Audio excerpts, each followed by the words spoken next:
हमारी कहानी शुरू होती है मैरी, जो अपने छोटे से बेटे पीटर को एक अनाथ आश्रम के दरवाजे पर छोड़कर जाती है। जाने से पहले वह पीटर के गले में एक लॉकेट पहनाती है और उसके पास एक चिट्ठी रख देती है ताकि जब वह बड़ा हो जाए तो उसे पढ़ सके। फिर भारी दिल से मैरी वहाँ से चली जाती है और पीटर अकेला रह जाता है। समय बीतता है और अब पीटर 12 साल का हो चुका होता है। वह अभी भी उसी अनाथ आश्रम में रह रहा होता है। वहाँ उसका सबसे अच्छा दोस्त निब्स होता है। दोनों हमेशा साथ रहते हैं और हर काम मिलकर करते हैं। लेकिन उस आश्रम की मैनेजर बहुत ही क्रूर और निर्दयी औरत होती है। वह सभी बच्चों के साथ बेहद बुरा व्यवहार करती है। उसकी सख्ती और जुल्म इतने ज्यादा होते हैं कि कोई भी बच्चा उसका सामना नहीं कर पाता। एक दिन जब पीटर और निब्स नाश्ता करने जाते हैं तो उन्हें खाने के नाम पर बहुत थोड़ा सा खाना मिलता है। दोनों को शक होता है कि मैनेजर बाकी सारा खाना छुपाकर खुद रख लेती है। इसलिए दोनों मिलकर योजना बनाते हैं कि किसी तरह उसके ऑफिस में घुसकर सच्चाई का पता लगाया जाए। एक दिन मौका मिलते ही दोनों चुपके से उसके ऑफिस में घुस जाते हैं और वहाँ हर जगह खाना ढूंढने लगते हैं। तभी पीटर की नजर एक अजीब से बुत पर पड़ती है। जैसे ही वह उसकी नाक घुमाता है, अचानक वहाँ एक गुप्त दरवाजा खुल जाता है जो नीचे एक तहखाने की तरफ जाता है। दोनों नीचे उतरते हैं तो हैरान रह जाते हैं। वहाँ ढेर सारा खाना रखा होता है। अब उनका शक पूरी तरह सही साबित हो जाता है कि मैनेजर बच्चों का खाना चुराकर खुद जमा कर रही थी। वहीं उन्हें बहुत सारे पैसे भी पड़े हुए दिखाई देते हैं। आगे एक और कमरे में उन्हें आश्रम के सभी बच्चों की फाइलें मिलती हैं। पीटर अपनी फाइल निकालता है। उसके अंदर वही चिट्ठी रखी होती है जो उसकी माँ मैरी ने उसके लिए छोड़ी थी। वह उसे पढ़ने की कोशिश करता है लेकिन उसके शब्द अजीब तरह से हिलने और बदलने लगते हैं। तब वह चिट्ठी निब्स को देता है और निब्स उसे जोर से पढ़ना शुरू करता है। उस चिट्ठी में मैरी अपने बेटे से माफी मांगती है कि उसे मजबूरी में छोड़ना पड़ा। वह लिखती है कि वह पीटर से बहुत प्यार करती है और उसने यह सब सिर्फ इसलिए किया ताकि उसका भविष्य बेहतर हो सके। वह यह भी लिखती है कि पीटर कोई साधारण बच्चा नहीं बल्कि बहुत खास है। जब वह बड़ा होगा तब उसे खुद इस बात की सच्चाई समझ आ जाएगी। आखिर में मैरी लिखती है कि अगर इस दुनिया में दोनों की मुलाकात नहीं हुई तो किसी दूसरी दुनिया में जरूर होगी। इतने में अचानक आश्रम की मैनेजर वहाँ पहुँच जाती है और दोनों को रंगे हाथों पकड़ लेती है। जैसे ही वह चिट्ठी देखती है, वह गुस्से से कहती है कि पीटर कोई खास बच्चा नहीं है। उसकी माँ उसे इसलिए छोड़कर गई क्योंकि वह उसे अपने साथ नहीं रखना चाहती थी। इतना कहकर वह मैरी की चिट्ठी फाड़ देती है और दोनों बच्चों को सजा देने का फैसला करती है। उस रात पीटर और निब्स सो नहीं पाते। दोनों उसी जालिम औरत की बातें करते रहते हैं। तभी अचानक उनकी नजर छत पर जाती है जहाँ से कुछ समुद्री डाकू रस्सियों के सहारे नीचे उतर रहे होते हैं। वे सोए हुए बच्चों को एक एक करके उठाकर ले जाने लगते हैं। यह देखकर पीटर और निब्स डर के मारे बिस्तर के नीचे छिप जाते हैं। दोनों बहुत घबरा जाते हैं और वहाँ से भागने की योजना बनाते हैं। लेकिन तभी एक समुद्री डाकू निब्स को पकड़ लेता है और उसे ऊपर खींच ले जाता है। पीटर किसी तरह बच निकलता है और कमरे का दरवाजा खोलता है, लेकिन बाहर आश्रम की मैनेजर पहले से खड़ी होती है। उसे देखकर साफ पता चल जाता है कि वह इन समुद्री डाकुओं के साथ मिली हुई है। वह पीटर को वापस कमरे के अंदर धक्का दे देती है और समुद्री डाकू उसे भी पकड़कर अपने साथ ले जाते हैं। तभी सच्चाई सामने आती है कि आश्रम की मैनेजर पैसों के लिए अनाथ बच्चों को समुद्री डाकुओं के हाथ बेचती थी। इसके बाद एक समुद्री डाकू पीटर को एक जहाज पर ले जाता है। वहाँ निब्स भी पहले से मौजूद होता है। दोनों दोस्त वहाँ से भागने की कोशिश करते हैं, लेकिन जैसे ही वे कमरे से बाहर निकलते हैं वे देखकर दंग रह जाते हैं कि यह जहाज समुद्र में नहीं बल्कि आसमान में उड़ रहा है। दोनों फैसला करते हैं कि जहाज से कूद जाना ही सही रहेगा। निब्स हिम्मत जुटाकर नीचे छलांग लगा देता है और हैरानी की बात यह होती है कि उसे कुछ भी नहीं होता, लेकिन पीटर डर जाता है और कूद नहीं पाता। तभी जहाज और भी तेजी से ऊपर उठने लगता है। कुछ ही देर में वह इतनी ऊंचाई पर पहुंच जाता है कि एक बिल्कुल नई और रहस्यमयी दुनिया में प्रवेश कर जाता है। पीटर अपनी आंखों के सामने यह सब देखकर पूरी तरह हैरान रह जाता है। उसे समझ ही नहीं आता कि आखिर उसके साथ क्या हो रहा है। आखिरकार जहाज एक बड़ी सी खदान के पास जाकर रुकता है जहाँ बहुत सारे मजदूर काम कर रहे होते हैं और गाते हुए नए आए बच्चों का स्वागत करते हैं। इस रहस्यमयी दुनिया का नाम नेवरलैंड होता है। इसके बाद एक समुद्री डाकू पीटर और बाकी बच्चों को अपने सरदार ब्लैकबियर्ड के सामने ले जाता है। ब्लैकबियर्ड उनसे कहता है कि यह द्वीप उन सभी अनाथ बच्चों का घर है जिनका इस दुनिया में कोई अपना नहीं है। वह वादा करता है कि यहाँ उन्हें पहले से बेहतर जिंदगी मिलेगी, लेकिन इसके बदले उन्हें कुछ सख्त नियमों का पालन करना होगा। सबसे पहला नियम वह बताता है कि जो भी बच्चा पूरी मेहनत और ईमानदारी से काम करेगा उसे इनाम और खास तोहफे दिए जाएंगे। दूसरा नियम यह था कि जो भी काम से भागेगा या आलस करेगा उसे ब्लैकबियर्ड का दूसरा चेहरा देखना पड़ेगा। वह किसी पर भी बिल्कुल रहम नहीं करता और यहाँ किसी को दूसरी बार मौका नहीं मिलता। उसके लिए हर इंसान बराबर है। इतना कहकर वह सभी बच्चों को तुरंत खदान में काम पर लगा देता है। कुछ देर बाद पीटर की मुलाकात एक पुराने मजदूर सैम से होती है। पीटर उससे पूछता है कि आखिर सब लोग इस खदान में क्या ढूंढ रहे हैं। सैम बताता है कि वे लोग एक बेहद कीमती चीज की तलाश कर रहे हैं जिसे जादुई परियों की धूल कहा जाता है। ये सुनकर पीटर हैरान रह जाता है और पूछता है, क्या सच में परियां होती थीं? सैम जवाब देता है कि पहले हुआ करती थीं, लेकिन ब्लैकबियर्ड ने सिर्फ उनकी जादुई धूल हासिल करने करने के लिए उन सभी को खत्म कर दिया। जब पीटर पूछता है कि वह उस धूल का क्या करता है तो सैम अचानक घबरा जाता है और कहता है कि वह इस बारे में कुछ नहीं बता सकता। इतना कहकर वह वहां से चला जाता है। रात तक लगातार खुदाई करते करते पीटर के हाथों में बड़े बड़े छाले पड़ जाते हैं और उसका हथौड़ा भी टूट जाता है। तभी वहां हुक आता है और उसका हथौड़ा ठीक कर देता है। पीटर उससे दोस्ती करने की कोशिश करता है और उम्मीद करता है कि शायद वह उसे यहाँ से भागने में मदद कर दे, लेकिन हुक साफ मना कर देता है और कहता है कि यह पहली और आखिरी बार है जब उसने उसकी मदद की है। इसके बाद पीटर चुप हो जाता है। अगले दिन पीटर फिर से खुदाई शुरू करता है। तभी उसे मिट्टी के अंदर से परियों की धूल का एक चमकता हुआ क्रिस्टल मिल जाता है, लेकिन तभी एक मजदूर उसे देख लेता है और वह क्रिस्टल पीटर से छीन लेता है। पीटर बहुत समझाता है कि यह उसी ने ढूंढा था, लेकिन कोई उसकी बात पर यकीन नहीं करता। सबको लगता है कि वह झूठ बोल रहा है। इसके बाद उसे पकड़कर उड़ने वाले समुद्री जहाज पर ले जाया जाता है, जहां उन सभी बच्चों को रखा जाता है जिन्होंने ब्लैक बियर्ड के नियम तोड़े होते हैं। कुछ देर बाद ब्लैक बियर्ड खुद वहां आता है। उसका सबसे खौफनाक नियम यह था कि दोषी बच्चों को उड़ते जहाज से नीचे फेंक दिया जाए ताकि वे गिरकर मर जाएं। लेकिन यह फैसला मजदूरों की वोटिंग से होता था। जब पीटर की बारी आती है तो ब्लैक बियर्ड सबसे पूछता है कि उसे जिंदा छोड़ा जाए या मार दिया जाए। लगभग सभी लोग उसकी मौत के पक्ष में वोट देते हैं। इसके बाद ब्लैक बियर्ड बिना देर किए पीटर को जोरदार लात मारकर जहाज से नीचे गिरा देता है। लेकिन तभी एक चमत्कार हो जाता है। जमीन पर गिरने से पहले ही पीटर अचानक हवा में उड़ने लगता है। यह नजारा देखकर वहां मौजूद हर इंसान दंग रह जाता है। किसी की समझ में नहीं आता कि आखिर वह उड़ कैसे रहा है। खुद ब्लैक बियर्ड भी हैरानी से उसे देखता रह जाता है। हालांकि पीटर ज्यादा देर तक उड़ नहीं पाता और थोड़ी ही देर बाद नीचे गिर जाता है, लेकिन क्योंकि अब तक उसकी ऊंचाई काफी कम हो चुकी होती है इसलिए उसकी जान बच जाती है। जब पीटर को होश आता है तो वह खुद को ब्लैक बियर्ड के कमरे में पाता है। ब्लैक बियर्ड उससे पूछता है कि क्या वह पहले भी कभी उड़ा है। पीटर कहता है कि उसके साथ ऐसा पहली बार हुआ है। तब ब्लैक बियर्ड उसे एक पुरानी भविष्यवाणी के बारे में बताता है। उसके मुताबिक एक ऐसा लड़का पैदा होगा जिसके पिता परियों के राजकुमार और माँ एक साधारण इंसान होंगी। वह लड़का कई सालों तक गायब रहेगा, फिर लौटकर ब्लैक बियर्ड के खिलाफ बगावत करेगा और उसका राज्य हमेशा के लिए खत्म कर देगा। इसके बाद ब्लैक बियर्ड पीटर के करीब आकर पूछता है कि क्या वह उसी भविष्यवाणी वाला लड़का है, लेकिन पीटर हंसते हुए कहता है कि यह सब बच्चों की कहानियां हैं। वह बताता है कि वह तो ब्लैक बियर्ड के बारे में पहले कुछ जानता तक नहीं था। न वह उसे मारना चाहता है और न ही उसके खिलाफ कोई बगावत करना चाहता है, लेकिन ब्लैक बियर्ड उसकी बात पर बिल्कुल भरोसा नहीं करता। उसे लगता है कि पीटर भविष्य में उसके लिए बहुत बड़ा खतरा बन सकता है, इसलिए वह उसे जेल में बंद करवा देता है। जेल में बैठे बैठे पीटर को अपनी माँ की चिट्ठी याद आती है जिसमें उसने लिखा था कि अगर इस दुनिया में मुलाकात नहीं हुई तो किसी दूसरी दुनिया में जरूर होगी। अब पीटर को यकीन होने लगता है कि शायद उसकी माँ इसी दुनिया की बात कर रही थी। वह फैसला करता है कि जेल से निकलते ही सबसे पहले अपनी माँ को ढूंढेगा। उसी समय पास वाली कोठरी से हुक उससे बात करता है। वह बताता है कि वह भी कैद है और किसी भी कीमत पर यहाँ से भागना चाहता है। पीटर उसके साथ भागने के लिए तैयार हो जाता है, लेकिन एक शर्त रखता है कि भागने के बाद हुक उसकी माँ को ढूंढने में उसकी मदद करेगा। हुक तुरंत उसकी बात मान लेता है। तभी सैम भी उनके साथ शामिल हो जाता है क्योंकि वह भी ब्लैक बियर्ड की गुलामी से हमेशा के लिए आजाद होना चाहता था। तीनों मिलकर जेल में धमाका करते हैं, वहां से भाग निकलते हैं और ब्लैक बियर्ड के गोदाम से एक उड़ने वाला जहाज चुराकर निकल जाते हैं। लेकिन उनकी यह खुशी ज्यादा देर तक नहीं टिकती। ब्लैक बियर्ड को जैसे ही पीटर, हुक और सैम के भागने की खबर मिलती है वह तुरंत अपने सबसे खतरनाक समुद्री डाकुओं को उनके पीछे भेज देता है। डाकू उनकी उड़ने वाली नाव पर लगातार गोलियां चलाने लगते हैं। उस वक्त नाव की कमान हुक के हाथ में होती है। वह अपनी पूरी काबिलियत दिखाते हुए जहाज को उल्टा घुमाकर उड़ाता है और किसी तरह उन सबको बचाकर वहां से निकाल लेता है। हुक चाहता था कि इसी जहाज से इस दुनिया को हमेशा के लिए छोड़कर भाग जाए, लेकिन पीटर उसे उनके बीच हुआ वादा याद दिलाता है। वह कहता है कि पहले उसे अपनी माँ को ढूंढना है। तभी अचानक उनका जहाज खराब हो जाता है और जंगल के बीच गिरकर पूरी तरह टूट जाता है। दूसरी तरफ ब्लैक बियर्ड गुस्से से आग बबूला हो जाता है। वह अपने आदमियों को आदेश देता है कि पीटर किसी भी हालत में जिंदा पकड़कर लाया जाए। उसे सैम और हुक की कोई परवाह नहीं थी। उसका असली निशाना सिर्फ पीटर था। इधर हुक अपनी टूटी हुई नाव देखकर बहुत दुखी होता है, लेकिन पीटर बेहद खुश था क्योंकि अब उसे इस नई दुनिया में अपनी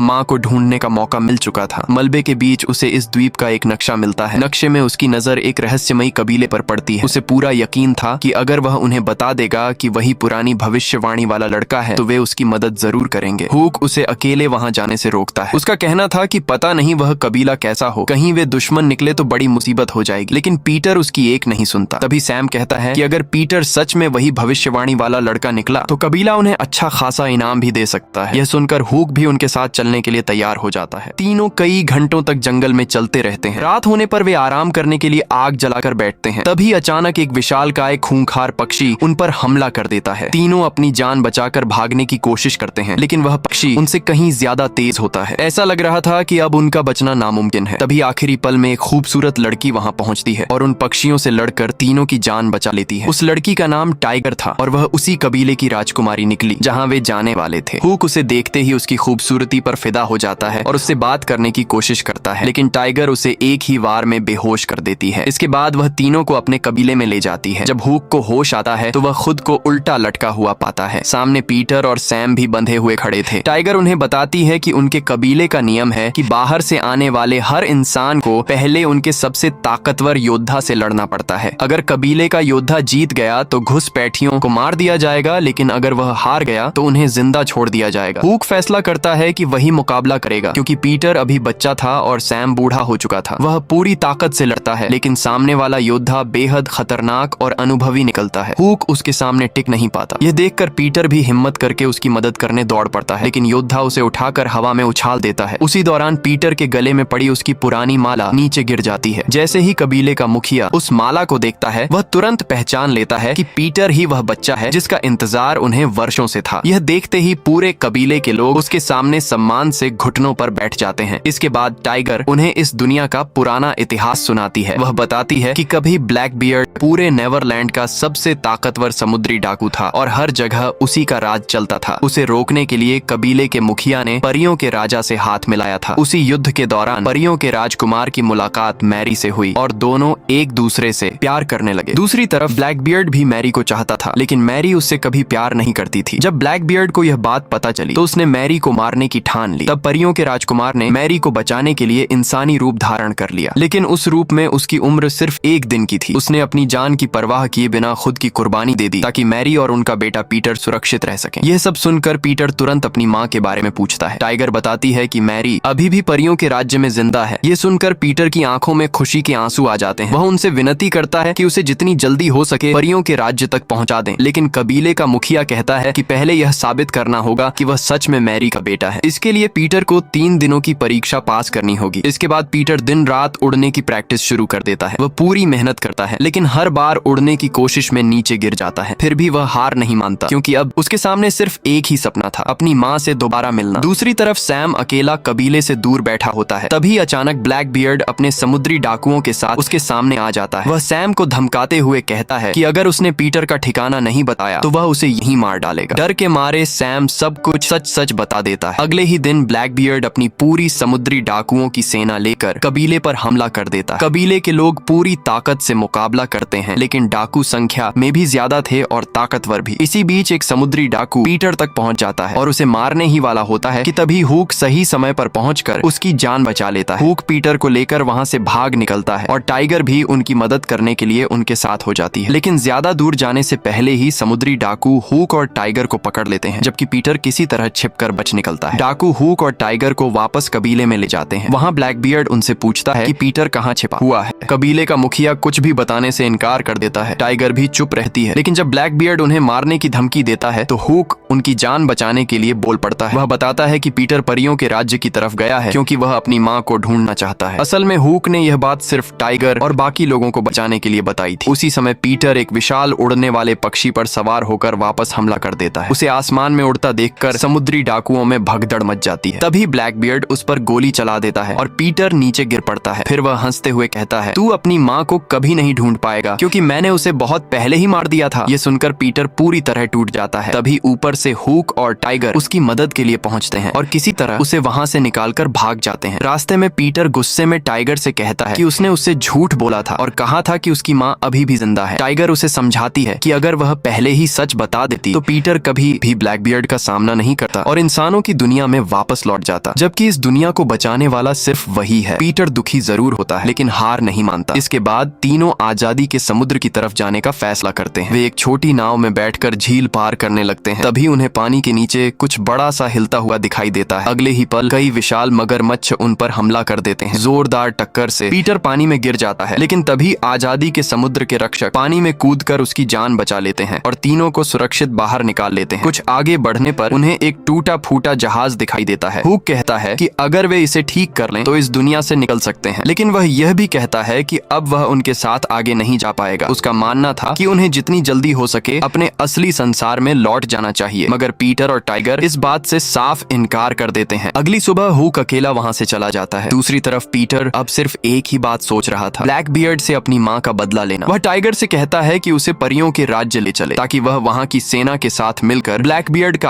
शांत कर सके। दोनों लंबा सफर तय करके आखिरकार परियों के राज्य के प्रवेश द्वार तक पहुंच जाते हैं, लेकिन वहां एक पत्थर पर लिखा होता है कि सिर्फ राजकुमार की चाबी ही इस द्वार को खोल सकती है। तभी अचानक ब्लैक बियर्ड और उसके समुद्री डाकू वहां पहुंच जाते हैं। असल में वे दोनों का पीछा करते हुए यहाँ तक आ गए थे और उनकी सारी बातें भी सुन चुके थे। ब्लैक बियर्ड मुस्कुराते हुए पीटर के गले से उसकी माला निकालता है और कहता है कि यही असली चाबी है। जैसे ही वह उस माला का इस्तेमाल करता है, परियों के राज्य का विशाल दरवाजा खुल जाता है। ब्लैक बियर्ड खुशी से पागल हो जाता है क्योंकि उसे यकीन था कि इस राज्य में पहुंचकर वह हमेशा जवान और अमर बन जाएगा। वह अपने पूरे जहाज के साथ परियों के राज्य में घुस जाता है। चारों तरफ अनगिनत परियां मौजूद थीं, लेकिन उनके पास कोई नेता नहीं था, इसलिए वे कुछ नहीं कर पा रही थीं। पीटर उनकी भाषा समझ सकता था और परियां उससे लगातार मदद की गुहार लगा रही थीं। दूसरी तरफ ब्लैक बियर्ड अपने डाकुओं को आदेश देता है कि सामने आने वाली हर परी को मार दिया जाए। ये सब देखकर पीटर का खून खौल उठता है। वह तय कर लेता है कि अब किसी भी कीमत पर ब्लैक बियर्ड को रोकेगा। तभी ब्लैक बियर्ड उसे अपने सामने घुटने टेकने का आदेश देता है, लेकिन पीटर सीना तान कर जवाब देता है, मैं परियों के राजकुमार का बेटा हूँ, मैं किसी इंसान के आगे कभी नहीं झुकूंगा। ब्लैक बियर्ड गुस्से में उसे मारने ही वाला होता है कि तभी अचानक हुक अपने जहाज के साथ वापस लौट आता है और सीधे ब्लैक बियर्ड के जहाज से टक्कर मार देता है। इसके साथ ही दोनों जहाजों के बीच जबरदस्त लड़ाई शुरू हो जाती है। काफी देर तक भयंकर मुकाबला चलता है। आखिरकार हुक का जहाज बुरी तरह टूट जाता है और वह ऊपर से नीचे गिरने लगता है, लेकिन पीटर तुरंत उड़कर उसके पीछे जाता है, अपनी उड़ने की ताकत से उसे बचा लेता है और सुरक्षित जगह पर पहुंचा देता है। फिर बिना एक पल गंवाए पीटर एक बार फिर उड़कर ब्लैक का सामना करने जाता है, लेकिन इस बार वो अकेला नहीं होता। उसके साथ पूरी फेरी किंगडम की जादुई सेना होती है। पीटर और फेरीज मिलकर ब्लैक और उसके समुद्री लुटेरों पर हमला कर देते हैं। दोनों तरफ जबरदस्त लड़ाई शुरू हो जाती है। काफी देर तक जबरदस्त मुकाबला चलता है, लेकिन अपनी एकता और शानदार रणनीति की वजह से पीटर और फेरीज धीरे धीरे पूरी लड़ाई का पलड़ा अपनी तरफ कर लेते हैं। अपनी हार सामने देखकर ब्लैक गुस्से में टाइगर को पकड़ लेता है और पीटर को धमकी देता है कि अगर उसने एक भी कदम आगे बढ़ाया तो वो टाइगर को मार देगा। लेकिन तभी कुछ फेरीज तेजी से हमला करके टाइगर को उसकी पकड़ से छुड़ा लेती है और उसी पल पीटर उड़कर टाइगर को सुरक्षित अपनी बाहों में पकड़ लेता है। इसी दौरान ब्लैक का विशाल जहाज आसमान से नीचे गिर जाता है और वो उसी के मलबे में फंस जाता है। लड़ाई खत्म होने के बाद फेरीज अपने जादू से मैरी की एक खूबसूरत छवि बनाती है। अपनी माँ को देखकर पीटर की आंखें भर आती हैं। मैरी मुस्कुराकर उससे कहती है कि उसे अपने बेटे पर बहुत गर्व है। पीटर भावुक होकर कहता है कि उसके बिना उसने हमेशा खुद को अकेला महसूस किया। तब मैरी उसे समझाती है कि अब वो अकेला नहीं है, क्योंकि उसे अपना असली परिवार और अपना नया संसार मिल चुका है। इतना कहकर मैरी की छवि धीरे धीरे गायब हो जाती है। कहानी के आखिर में पीटर वापस उसी अनाथालय में जाता है जहाँ उसने अपना बचपन बिताया था। वो अपने सबसे अच्छे दोस्त निब्स और वहाँ रहने वाले बाकी सभी बच्चों को अपने साथ उस जादुई दुनिया में ले जाता है, ताकि अब उन्हें कभी तकलीफ न झेलनी पड़े। सभी बच्चे उस नई दुनिया में खुशी, आजादी और सुकून के साथ अपनी नई जिंदगी शुरू करते हैं। यहीं पर हमारी फिल्म खत्म होती है। अगर आपको ये कहानी पसंद आई हो तो वीडियो को लाइक जरूर करें, चैनल को सब्सक्राइब करें और बेल आइकन भी दबा दें, ताकि हमारी आने वाली सभी शानदार मूवी एक्सप्लेन वीडियो सबसे पहले आप तक पहुंचे। मिलते हैं अगली वीडियो में।